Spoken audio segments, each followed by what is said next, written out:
Bismillahirrahmanirrahim. Assalamu alaikum. I am Dr. Zahida Parveen, PhD Special Education from University of Punjab, Lahore, and currently I am working as Assistant Professor at University of Education, Lower Mall Campus, Lahore. Uh, this is the course of teaching of mathematics to hearing impaired children. This course belongs to Masters of Special Education with an area of specialization of hearing impairment. The course code is SPED 4133 and this is a 3 credit hours course. The title of today's lesson is Deductive Teaching Method. Now we will start discussing deductive method in detail. Before going to the detail of deductive method, we will quickly review our inductive method. We have already discussed that when we are applying inductive method in our classrooms, basically we are doing from specific to general. यानी आपके पास specific examples मौजूद होती हैं और students one by one different examples को experience करते हैं और उसके बाद जो है वो उसको जनरलाइजेशन की तरफ लेकर जाते हैं. उसके ऑपोजिट होता है डिडक्टिव अप्रोच में.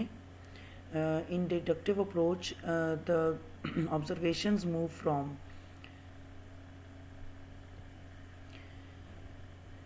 जनरल टू स्पेसिफिक बिकॉज इसमें ऑलरेडी जो जनरल रूल्स होते हैं those general rules are introduce to the students.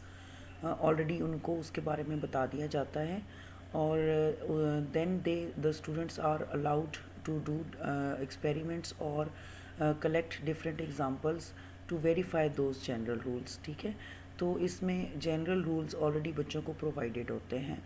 सो उसी पैटर्न पर अगर हम इंडक्टिव जैसे हमने इंडक्टिव अप्रोच को डिस्कस किया था, तो उसी तरह से अगर हम डिडक्टिव अप्रोच की एग्जांपल को समझने के लिए करें, सो ग्रीन एप्पल की जो एग्जांपल हमने ऑलरेडी डिस्कस की थी, उसी तरह से अगर हम एक जनरल रूल बच्चों को प्रेजेंट करते हैं, all the green apples are sour in test. सो इस सोर टेस्ट को जो ग्रीन एप्पल्स का है ये हम ऑलरेडी बच्चों को बता देते हैं. ये एक इन्फॉर्मेशन है जो कि the child may be told that he should never eat the green apple because they are sour. तो ऑलरेडी बच्चों को पता होता है और उनको ये इन्फॉर्मेशन दे दी जाती है कि ग्रीन एप्पल्स आपने नहीं खाने because those green apples are always sour in taste. And afterwards he may verify these facts by tasting green apples. तो उसके बाद बहुत दफ़ा जो है वो रिपीटेडली बच्चा इस चीज़ को जो है वो एक्सपेरिमेंट उसका कर लेता है या उसको एक एक्सपीरियंस कर लेता है कि वो जितनी बार भी ग्रीन एप्पल्स को खाता है दे आर ऑलवेज इन सोर इन टेस्ट. सो इसमें यह है कि बाद में जब बच्चा जो है वो डिफरेंट एग्जांपल्स के थ्रू उसको वेरीफाई कर लेता है, तो उसका जो जनरल रूल हम ऑलरेडी उसको एक्सप्लोर करवा चुके थे, तो उसको उसकी वेरिफिकेशन हो जाती है और उसकी नॉलेज कन्फर्मेशन हो जाती है. तो इस तरह से जो है वो बच्चे ने जो डिफरेंट एग्जांपल्स के थ्रू गेन करता है वो फिर नॉलेज कन्फर्म करता है अपने नॉलेज को, उसको वो कंटिन्यू करता है. नेक्स्ट एक और एग्जांपल है, students are told that the sum of angles in a triangle is 180 degree. Exactly ये इंडक्टिव अप्रोच की ऑपोजिट एग्जांपल हमने चूज़ की है ताकि सेम एग्जांपल्स मैंने चूज़ किए हैं ताकि आपको क्लैरिटी ज़्यादा हो जाए. So this rule is already introduce to the students और उनको पहले से ये बता दिया जाता है कि when ever you will measure the three angles of the triangle they will be 180 degrees. ठीक है, तो उसके बाद then the student verify the same. ठीक है, बाद में बार बार डिफरेंट शेप्स की ट्रायंगल्स को ड्रॉ करके डिफरेंट एग्जांपल्स के थ्रू स्टूडेंट्स जो हैं वो उसको वेरीफाई करते जाएंगे that the sum of three angles in the triangle are always 180. Students will conclude that sum of angles of triangle is equal to 180 degree. So gain वही है कि उनका जो नॉलेज उन्होंने डिफरेंट एग्जांपल्स के थ्रू गेन किया है, तो जो ऑलरेडी हमने जनरलाइज्ड रूल उनको इंट्रोड्यूस करवा दिया था, उसको वो वेरीफाई करने के बाद कंफर्म कर लेते हैं अपने नॉलेज, अपनी जो मेमोरी होती है उसमें, कि हमेशा जो एक ट्रायंगल है उसके सम ऑफ एंगल्स 180 होगा। These are few characteristics of deductive approach. That deductive method is based on the process of deduction, यानी हम इसमें जो information deduce कर रहे होते हैं, induce नहीं कर रहे होते हैं।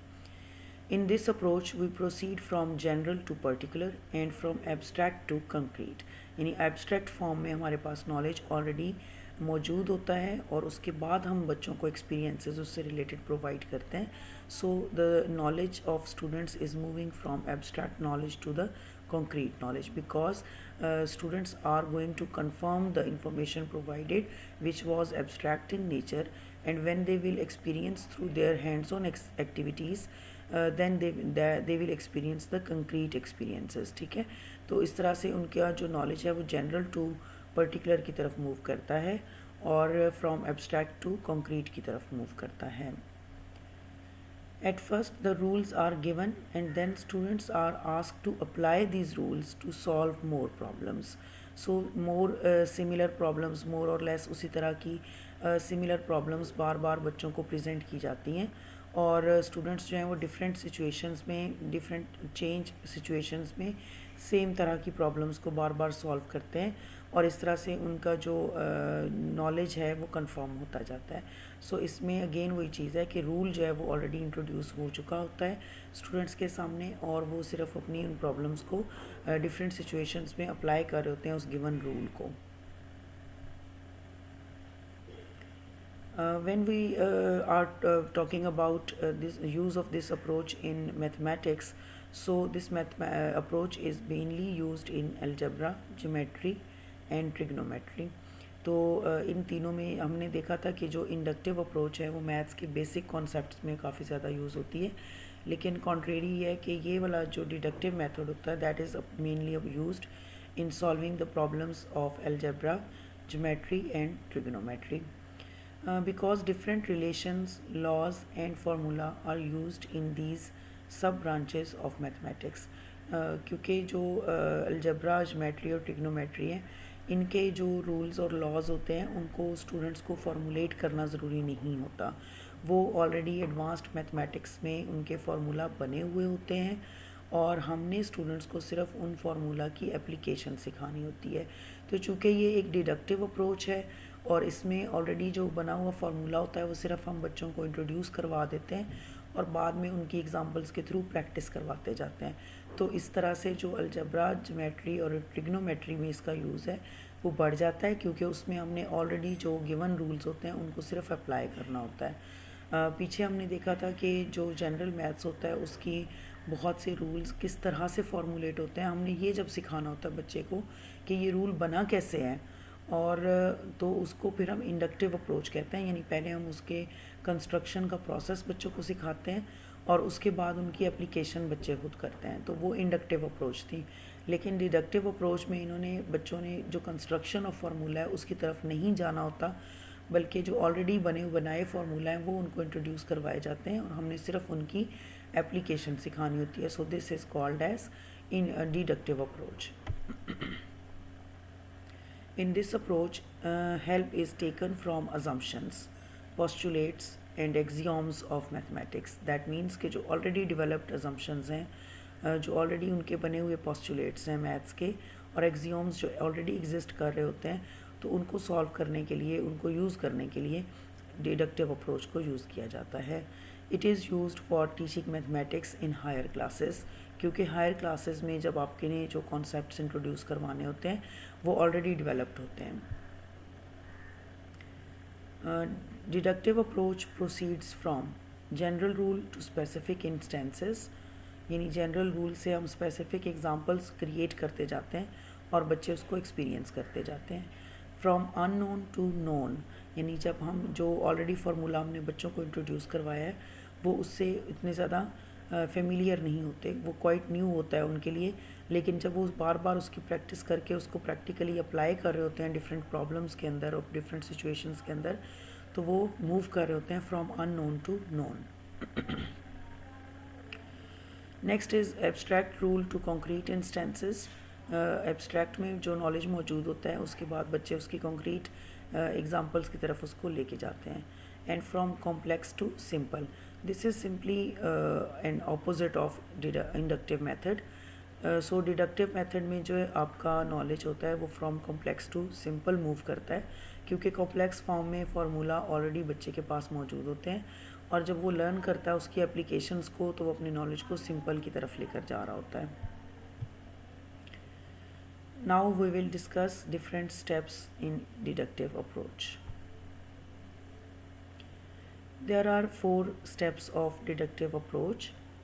These 4 are clear recognition of the problem, search for a tentative hypothesis, third one is formulating of a tentative hypothesis, and fourth one is verification. So first of all जो है कि जो प्रॉब्लम बच्चों को सामने प्रेजेंट की जा रही होती है उसको वो रिकग्नाइज़ करते हैं। लाइक वो उस पहले उन्होंने ये अंडरस्टैंडिंग डेवलप करनी है कि जो गिवन सिचुएशन हमें प्रोवाइड की जा रही है, जो प्रॉब्लम हमें बताया जा रहा है, उसमें कौन सा ऑलरेडी लर्नड या गिवन फार्मूला अप्लाई होगा। तो ये रिकग्निशन करवाना बच्चों को बहुत ज़रूरी है कि किस तरह की प्रॉब्लम में, किस तरह की सिचुएशन में किस तरह का फार्मूला अप्लाई करना है। सो ये फर्स्ट जो स्टेज होती है डिडक्टिव मेथड की, this one is very critical for the students as they have to correctly recognize the problem and the solution of that problem। क्योंकि अगर यहाँ पहले स्टेप में बच्चे जो हैं वो चूज़ गलत कर लेंगे फार्मूला, तो उसके बाद उनका जो पूरा क्वेश्चन है वो रॉन्गली अटैम्प्ट हो जाएगा, वो सफ़र करेंगे उसके एग्जैक्ट या एक्यूरेट सोल्यूशन को फाइंड आउट करने में। सो ये जो फर्स्ट मेथड है, स्टेप है, ये काफ़ी इम्पॉर्टेंट है और ये स्टूडेंट्स को टीच करना हमें पड़ेगा कि किस तरह की प्रॉब्लम हो तो किस तरह का जो फार्मूला है उसको अप्लाई करना है आपने। सेकंड वन ये है कि search for a tentative hypothesis. So students जो हैं वो पहले से एक हाइपोथेसिस बनाते हैं। जब वो एक सिचुएशन को अंडरस्टैंड कर लेते हैं कॉन्सेप्चुअली कि इसमें हमने करना क्या है, तो उसके बाद ये होता है कि वो टेंटेटिव हाइपोथेसिस डेवलप करते हैं कि इसका रिज़ल्ट क्या आएगा। उस रिज़ल्ट को पहले से प्रेडिक्ट करना और डिफरेंट प्रेडिक्शंस को पहले सर्च करना कि क्या क्या प्रेडिक्शंस हो सकती हैं, क्या क्या सोल्यूशंस हो सकते हैं, ठीक है। तो वो उसमें उसके बाद फॉर्मुलेट करना, थर्ड जो स्टेप है that is formulating of a tentative hypothesis. So इसमें बच्चे जो हैं वो टेंटेटिव हाइपोथेसिस को प्रॉपरली फॉर्मुलेट कर लेते हैं और उसके बाद जो है वो जो उन्होंने अब एक वर्क प्लान बनाया है उस क्वेश्चन को सॉल्व करने के लिए, उसकी वेरिफिकेशंस करते जाते हैं वन बाय वन एग्जांपल्स के थ्रू। तो वो अपने गेन नॉलेज को वेरीफाई करते हैं। Here is an example of use of deductive approach. जैसे यहाँ पे लिखा हुआ है a² a2 multiplied by a10 is equal to, यानी क्वेश्चन मार्क है कि हमने फाइंड आउट करना है कि ये क्या है। तो जनरल रूल ये है कि am मल्टीप्लाइड बाय an अगर होता है इज़ इक्वल टू, हम उसको फिर करते हैं a के साथ हम उसे m+n कर देते हैं, ठीक है। तो ये एब्रीवेटेड फॉर्म में होना था, लैपटॉप में इसको मैं कर नहीं सकी m+n ऊपर इसको कैसे लिखना था। लेकिन बहरहाल ये मैथ्स का एक रूल है कि अगर आपका जो बेस है वो कॉमन है, जैसे इसमें a कॉमन है, तो इसकी जो पावर्स होती हैं, जो m और n है इसकी पावर्स, तो वो दोनों पावर्स आपस में हम प्लस कर देते हैं। सो अब ये एक जनरल रूल था, इसको अप्लाई करना सीखेंगे बच्चे इस एग्ज़ाम्पल में। तो जो गिवन एग्ज़ाम्पल है उसकी स्टेटमेंट थी a2 मल्टीप्लाइड बाय a10, यानी जो इसकी बेस है वो a है जो कि कॉमन है इन दोनों में, और एक a की पावर 2 है और दूसरे a की पावर 10 है। तो इसको सॉल्व करने के लिए पावर को सेम कर लेंगे बच्चे, वन टाइम लिखेंगे उसको, इज़ इक्वल टू a है और उसकी 2 + 10 जो है वो इसकी पावर प्लस हो जाएगी आपस में। So in this way the answer will be a12। इसी तरह से सेकंड एग्जांपल, इसको ज़्यादा अच्छे से अप्रोप्रिएटली, थोड़ी सी कॉम्प्लेक्स एग्जांपल है। सो इसमें जो प्रॉब्लम स्टेटमेंट है वो है कि find 102 square is equal to question mark. So 102 का स्क्वायर क्या होगा, तो इसको जब हमने प्रैक्टिकली सॉल्व करना होता है मैथ्स में, तो इसके डिफरेंट स्टेप्स हैं, और इसमें जो जनरल रूल हमने अप्लाई करना है वो that is a plus B whole square is equal to A square plus B square plus 2ab। ये वेल रिकग्नाइज्ड फार्मूला है मैथ्स का, बड़ा कॉमनली यूज़ होता है मैथ में, सो मैंने इसी को चूज़ किया है। तो जो फार्मूला यूज़ हो रहा है that is a plus B whole square. जब हम इसको ओपन करते हैं तो इसको ओपन करने के लिए a square plus B square plus 2ab, ठीक है। तो अब ये इस जनरल रूल को स्टूडेंट्स इसमें अप्लाई करेंगे पर्टिकुलर केस में, जो कि ऊपर दिया हुआ था 102 होल स्क्वायर का। तो 102 को हम डिवाइड करें, उसको हम यानी स्प्लिट करेंगे a प्लस बी की फॉर्म में, और ये हो जाएगा 100 प्लस 2 होल स्क्वायर। और ऊपर वाले फार्मूला को यूज़ करते हुए जब हम इसको ओपन करेंगे तो ये 100 का स्क्वायर हो जाएगा प्लस 2 का स्क्वायर हो जाएगा, और प्लस 2ab के लिए हम क्या करेंगे 2 मल्टीप्लाइड बाई 100 मल्टीप्लाइड बाई 2, और उसके नेक्स्ट स्टेप में 100 का स्क्वायर जो है वो हो जाएगा 10,000, और प्लस 2 का स्क्वायर जो है वो 4 हो जाएगा, और प्लस 2ab को जब हम सॉल्व करेंगे तो वो 400 आंसर आएगा, और अल्टीमेटली जो हमारा लास्ट में आंसर है वो 10404 आएगा। तो इस तरह से ये है कि जो ऑलरेडी गिवन फार्मूला था उसको बच्चों ने अप्लाई किया एक डिफरेंट सिचुएशन में, और इस तरह की फिर ये है कि इस जनरल रूल को अप्लाई करने के लिए वेरिफिकेशंस के लिए इसी तरह से सिमिलर जो मिलते जुलते क्वेश्चंस होते हैं मैथ्स में वो काफ़ी ज़्यादा बच्चों को फिर सॉल्व करवाए जाते हैं, ताकि उनको इस जनरल रूल को यूज़ करना जो है वो आ जाए।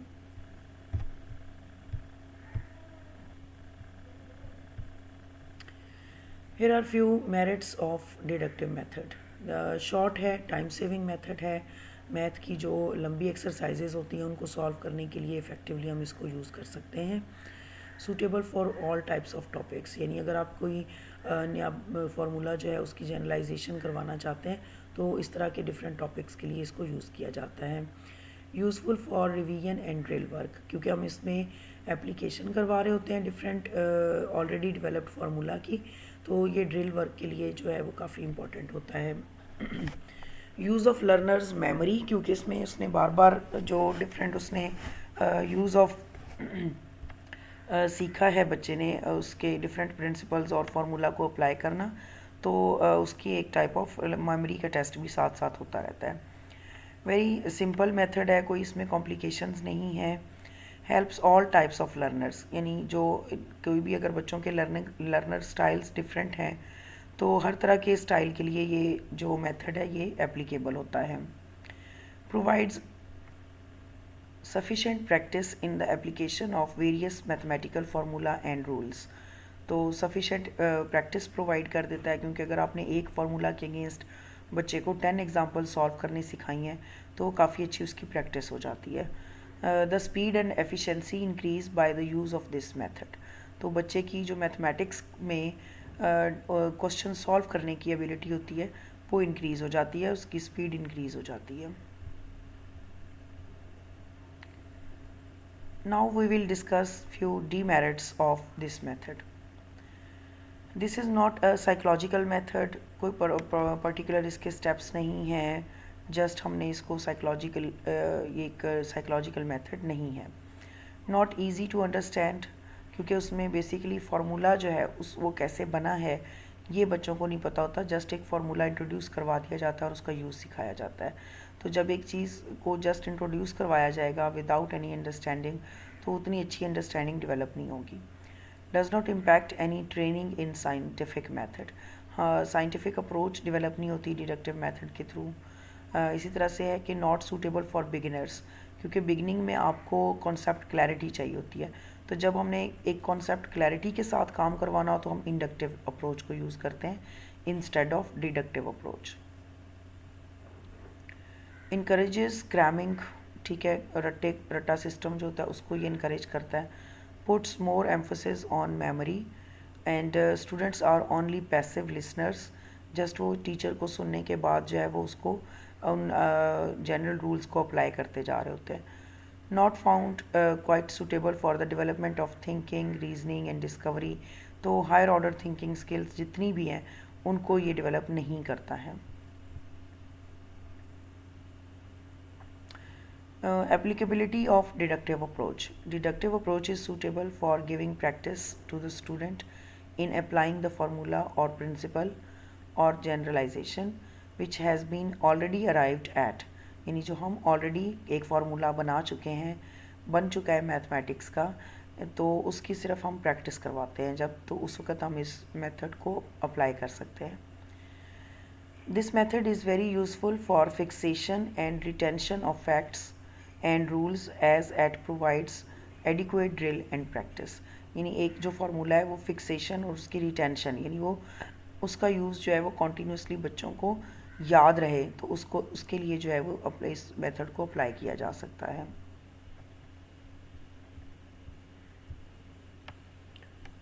Now we will discuss a new approach that is called as inductive-deductive approach. Basically, this is the combination of inductive and deductive approach, and this combination can be effectively used in mathematics classroom. Induction and deduction are not opposite modes of thought. There can be no induction without deduction and no deduction without induction. Inductive approach is a method for establishing rules and generalizations and deriving formula, whereas deductive approach is a method of applying the deducted results and for improving skill and efficiency or in solving problems. Hence, a combination of both inductive and deductive approach is known as inductive-deductive approach, and this is most effective for realizing the desired goals. Here is a comparison of inductive approach and deductive approach. Inductive approach is based on inductive reasoning, while deductive approach is based on deductive reasoning. Inductive approach proceeds from particular to general and from concrete to abstract, while on the other hand, deductive approach proceeds from general to particular and from abstract to concrete. Inductive approach is a psychological method, while deductive approach is non-psychological method.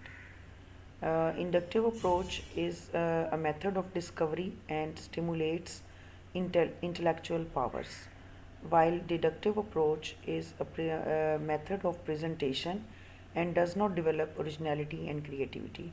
So higher order thinking skills are created and are developed in inductive approach, and deductive approach does not enhances a higher order thinking skills. Inductive approach emphasizes on reasoning and encourages meaningful learning, while deductive approach emphasis is on memory and encourages rote learning. Inductive approach is more suitable for initial stages of learning, while deductive approach is more suitable for practice and application. Inductive approach is more suitable for lower classes, क्योंकि हम lower classes जो होती हैं उसमें ज़्यादा new concepts को introduce करवा रहे होते हैं, और उस लेवल पर जो कॉन्सेप्ट इंट्रोडक्शन है, कॉन्सेप्ट का डेवलपमेंट है, वो ज़्यादा स्ट्रॉन्ग और अप्रोप्रिएट होनी चाहिए. And deductive approach is more suitable for higher classes.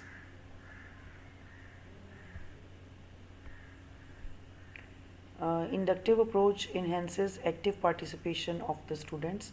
इसमें चूँकि हैंड्स ऑन एक्टिविटीज़ बच्चे कर रहे होते हैं, इंडक्टिवली रीज़न कर रहे होते हैं, तो उसमें प्रैक्टिकल एक्टिविटीज़ में बच्चे जो हैं वो पार्टिसिपेट कर रहे होते हैं. और अगर प्रैक्टिकली यानी एक्टिव पार्टिसिपेशन होती है बच्चों की, अगर फिज़िकली वो काम नहीं भी कर रहे तो इंटेलेक्चुअली वो काफ़ी अच्छा पार्टिसिपेट कर रहे होते हैं, क्योंकि उसमें उन्होंने पहले लर्न करना होता है और फिर उसकी एप्लीकेशन करवाई जा रही होती है.